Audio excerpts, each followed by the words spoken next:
Begin tonight on this first evening of the new year when so many Americans make resolutions to change. But it appears not much has changed in Washington. When that famous ball dropped at midnight, taxes went up for every American. And this evening, after the vice president jumped in, after leaders on both sides met, a giant setback. So let's get right to ABC's chief White House correspondent John Carl tonight. And John, it would seem like they're playing with fire now. Taxes have now, at least for this evening, gone up. And the stock market already seeing jitters leading up to the cliff. They are certainly worried about the market reaction. Washington went over the fiscal cliff last night, triggering tax increases for virtually everybody. And despite some hopeful signs very early this morning, we are still in a free fall. It sure looked like a done deal. The yeas are 89, the nays are 8. The bill, as amended, is passed. After 2 a.m. this morning, the Senate approved a bill to prevent massive tax increases from going into effect today. The kind of overwhelming bipartisan vote almost never seen anymore. So it took an imperfect solution to prevent our constituents from a very real financial pain.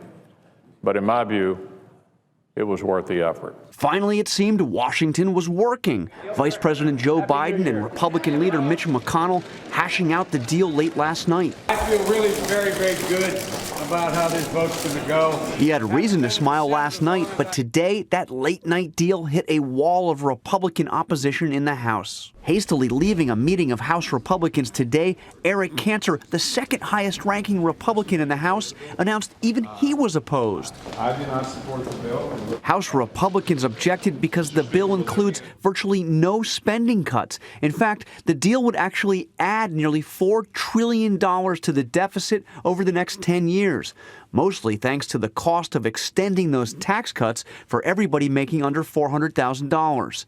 There's no spending cuts. We're adding $4 billion a day to the debt, and we feel like that the Senate bill failed miserably. If they don't get their act together, the consequences will be immediate. The Pentagon has already drafted notices to 800,000 civilian employees, warning they may be put on unpaid leave. And those tax increases triggered today will start to hit our paychecks this week. The average family seeing a tax increase of almost $3,500. There is intense pressure on House Republican leaders to resolve this before the stock market opens tomorrow morning. They are hearing from business leaders. They are also hearing from Senate Republicans saying that the cost of failure on this, David, would just be too high.